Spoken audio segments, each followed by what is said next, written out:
साथियों, एबीपीएस खबर आप लोगों से निवेदन करता है कि आप अपने घर में रहें, सोशल डिस्टेंसिंग का पालन करें और बार बार अपने हाथों को झागदार साबुन से धुलते रहें, सैनिटाइजर का प्रयोग करें। इसी क्रम में आज 59 घंटे का जो लॉकडाउन लगा गया है, कल रात 8 बजे से और कल सुबह लॉकडाउन के आगोश में रहने के बाद जब सोमवार को गोरखपुर शहर जगेगा तो काफ़ी चहल पहल होगी।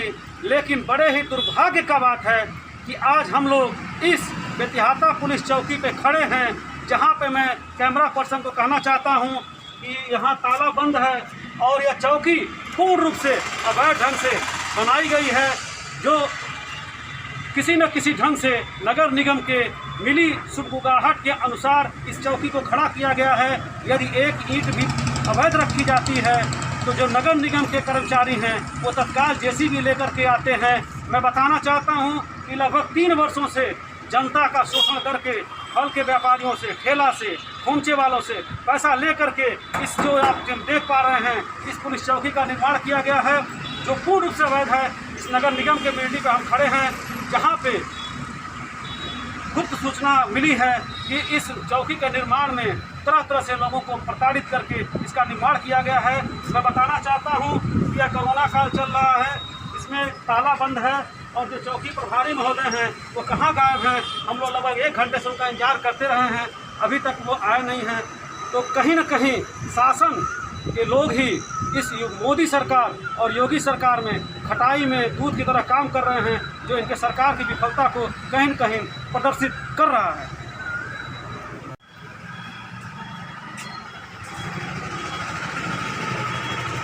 बोलिए साथियों, हम लोग नगर निगम कॉम्प्लेक्स जो वक्फ चिकित्सालय बेतिहाता पर स्थित है, वहाँ मैं खड़ा हूँ। मैं दिखाना चाहता हूँ, कैमरा पर्सन से दिखाएं कि नगर निगम की सरहद यहीं तक है। इसके बाद यह मार्ग है, मार्ग में किसी प्रकार का निर्माण आप नहीं कर सकते हैं।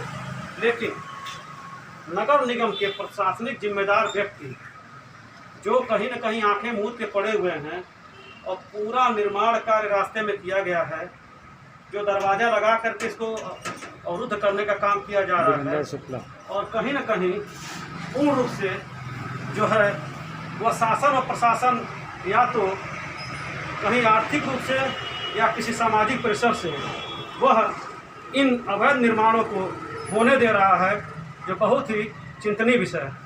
नहीं, यह दुकान वीरेंद्रनाथ शुक्ला जी के नाम पे अलॉट है। इसी के जस्ट नीचे एक दुकान और अलॉट है।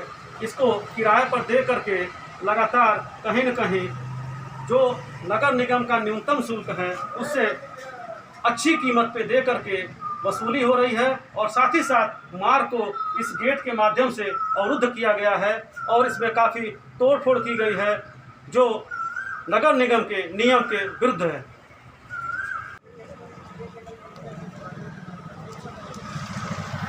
भजन बोलेंगे।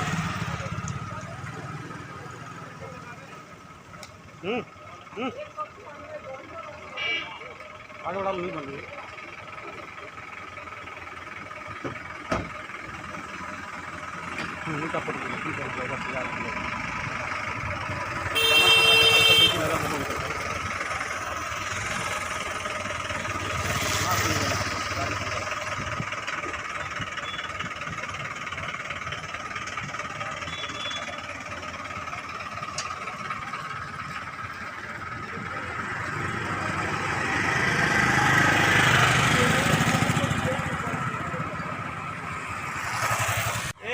साथियों, गोरखपुर महानगर के अंतर्गत आने वाले विभिन्न हॉस्पिटल, चाहे कोई अस्पताल हो, उनके अंदर तमाम तरह के विवादों की स्थिति रहती है। मेरे पीछे ये Rajvanshi neuro and multi speciality hospital है, जो कई बार अपने विभिन्न मुद्दों के नाते विवादों में आ चुका है। जो खोराबार का अंतर्गत ब्रह्मपुर ब्लॉक, तमाम तरह की खबरें आती हैं कि डॉक्टर और पेशेंट्स के बीच में जो लेन देन पैसे की होती है उसमें कहीं न कहीं यह खुल करके सामने घटना आती है कि हमारा पेशेंट लगभग 4 दिन पूर्व मर चुका है लेकिन अस्पताल के कर्मचारियों द्वारा उनको वेंटिलेटर पर रख करके पैसे की धन उगाही की बात आती रहती है। आज इसी प्रकार की घटना कैंट थाना अंतर्गत जो पैडलेगंज पुलिस चौकी है वहाँ पे आई है। क्या मामला है पूरा मुझे बताने का कष्ट करें। आप दूर से बात करिए। 10 दिन से वेंटिलेटर पे रखा गया है। पेशेंट को अगवा बना के कि आपका पेशेंट ठीक हो रहा है, 100 में 80 ठीक है।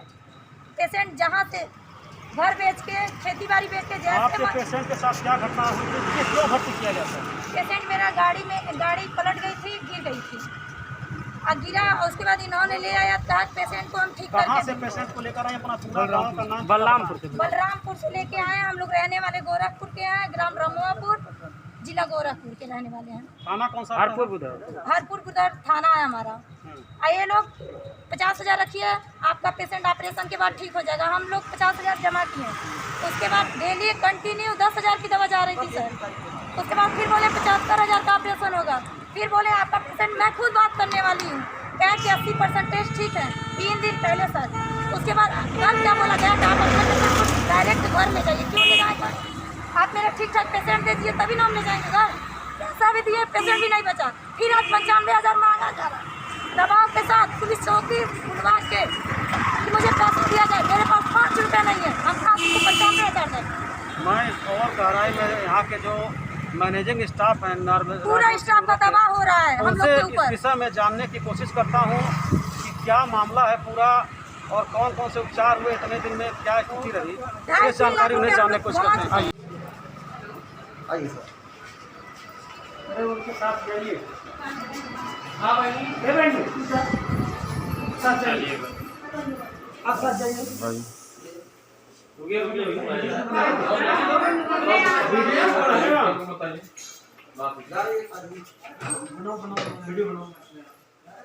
बताइए, बाहर हंगामा हो रहा है, इस लॉकडाउन में पूरी भीड़ इकट्ठा है। हमने भीड़ इकट्ठा किया नहीं, मामला क्या पूरा मतलब जो बीमार व्यक्ति उसके परिवार में से बात की उससे सारी क्या करना चाहते हैं? कुछ नहीं कहना चाहते, इन्हीं से पूछिए, इनके गार्जियन से पूछिए क्या हुआ।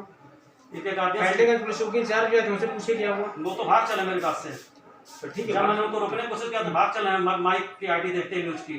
मैं तो नहीं भागूंगा ना, आप लीजिए जो मुझसे कंप्लेन लेना लीजिए। और 2 बार राजवंशी न्यूरो का भी एक बार बात आ चुकी है मीडिया में, तमाम तरह के पेपर में आए, ब्रह्मपुर की घटना रही। करिए और तमाम तरह के जो सदर हॉस्पिटल के अलावा जो भी प्राइवेट हॉस्पिटल उसमें तरह तरह की बातें आती है। क्या इसमें छिपा हुआ? मेरे बारे में आप जानते नहीं है। राजवंशी एक ऐसा हॉस्पिटल है जो बाकी लोग काम करते हैं ना, वो काम राजवंशी नहीं करता। कट्स कमीशन आज तक मैंने किसी को दिया ना किसी से लिया, बहुत तरीके से बात करता हूँ मैं। आपका जो पेशेंट था क्या प्रगति रही? जैसा इनका कहना है कि मेरे विषय में अभी तक आप जानते रहिए, एक तरह से धमकी के लहजे में नहीं, धमकी आपने जो बोला हमको कि आप इस तरह से काम करते, उसमें मैंने बोला मैं ऐसा काम नहीं करता। तमाम तरह के मीडिया जो दैनिक जागरण पेपर्स थे उसमें भी इनका मामला तमाम तरह से उजागर हो चुका है। गोरखपुर का आर्यन हॉस्पिटल है और तमाम जितने हॉस्पिटल हैं, मैं दावे के साथ कह सकता हूँ कि कहीं न कहीं पेशेंटों का शोषण केंद्र बना हुआ है गोरखपुर का। जो गरीब जनता जहाँ से आती है, खेत बार बेच कर आती है और हॉस्पिटल में आती है। आप इस तरह से मीडिया में सोशल डिस्टेंसिंग में धज्जियां उड़ती हुई दिखाई दे रही है। दूरी बनाइए। स्वयं चौकी इंचार्ज साहब भीड़ लेकर के इकट्ठा करके पंचायत करने के लिए निकल चुके हैं और जब मैं इनसे क्वेश्चन पूछना चाहता हूँ तो बाद में मुझे कहते हैं कि किस चीज़ का मैं जवाब दूँ। आज लॉकडाउन है, 65 घंटे का लॉकडाउन योगी सरकार द्वारा लगाया गया है कि लोग अपने घरों में रहें, लेकिन बड़े ही दुखद की खेत की बात है इस राजवंशी न्यूरो हॉस्पिटल में जब मैं आया हूं तो भीड़ इकट्ठा थी। कैमरा को देख करके माननीय कमलेश यादव जी के मुंह से तमाम दूर हटने की आवाजें आने लगी, लेकिन अभी मैं सड़क पे गुजर रहा था, मैं भीड़ देख करके पेड़ के नीचे अचानक रुक गया कि बात क्या है। लेकिन वहां आने पता चला कि जब मैंने इनका बात करने की कोशिश किया पूरी भीड़ हमको इकट्ठा कर ली। मास्क लगाइए। जिस व्यक्ति की लाश इस हॉस्पिटल में बंधक बनाई गई है वह व्यक्ति का बड़ा भाई जो भारत सरकार के एम्बुलेंस सेवा में अपनी सेवाओं को लगातार दे रहा है। जब मेरी नज़र उससे हमने पूछा तो ये वर्दी में सफ़ेद रंग के खड़े हैं, मैं इनसे जानने की कोशिश करता हूँ पूरा बात क्या बता इधर है हमारे पास। हम देवरिया 108 एम्बुलेंस में काम करते हैं। हमारा भाई यहाँ एडमिट है।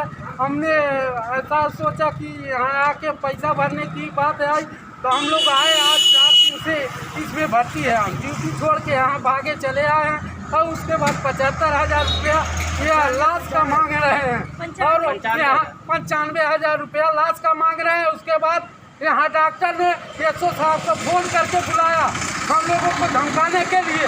हम देवरिया से भाग के 108 की गाड़ी छोड़ के हम यहाँ आए हैं और उसके बाद भी ये इन्होंने जबरदस्ती कर रहा है, लाश देने से मना कर रहे हैं।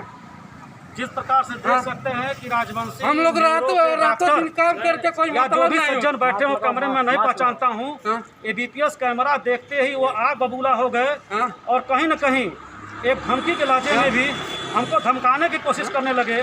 जो करना है कर लीजिए, मुझको जो करना है मैं करूँगा। आज लॉकडाउन है, कोरोना है और 108 के एम्बुलेंस के कर्मचारी अपने जान को जोखिम में डाल करके लगातार गाड़ियों का संचालन कर रहे हैं।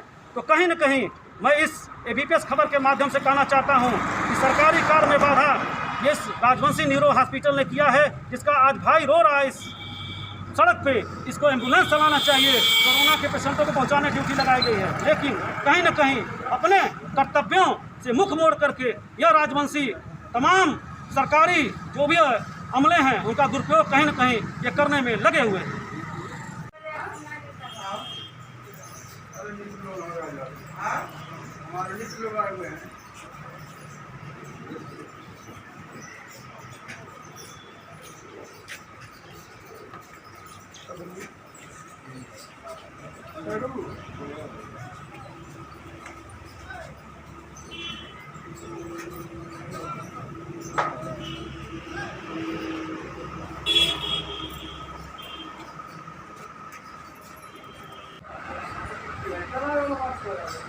लॉकडाउन चल रहा है, लेकिन अभी चौराहे पे मेरा दुकानें खुली हुई हैं।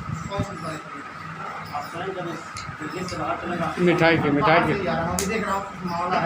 मिठाई की कुछ दुकानें खुली हुई हैं। मिठाई की आपके चौकी के ठीक सामने मिठाई की 3 दुकानों का विजुअल है हमारे पास। 3 दुकानों का विजुअल है। अभी तत्काल प्रेजेंट टाइम में कस्टमर भी हैं। हमारे जियो जो भी है, सीओ साहब है, एसपीनाथ साहब है, कप्तान साहब है, वही लोग हैं। साइड आप होइए ना, 2 मिनट साइड हो जाइए। हम लोग खबरों को कवर करते हुए थाना अंतर्गत जो मोतीराम अड्डा पुलिस चौकी अभी नव निर्मित हुई है, वहाँ पे जब हम लोग पहुँचे तो मिठाई की दुकानें खुली हुई थी। मेरे पास विजुअल है। चौकी इंचार्ज साहब के सामने ही तमाम मिठाई की दुकानें खुली हुई थी। 2 दुकानों को हम लोगों ने कवर किया है। यहाँ आए तो अब जल्दी सोशल डिस्टेंसिंग की बातों का अनुपालन करा जा रहा है। एक पंचायत चल रही थी, शायद किसी पारिवारिक विवाद का मामला था, जिसमें जो महिला आई हुई थी बिना मास्क थी, उनके बगल में बैठी हुई थी।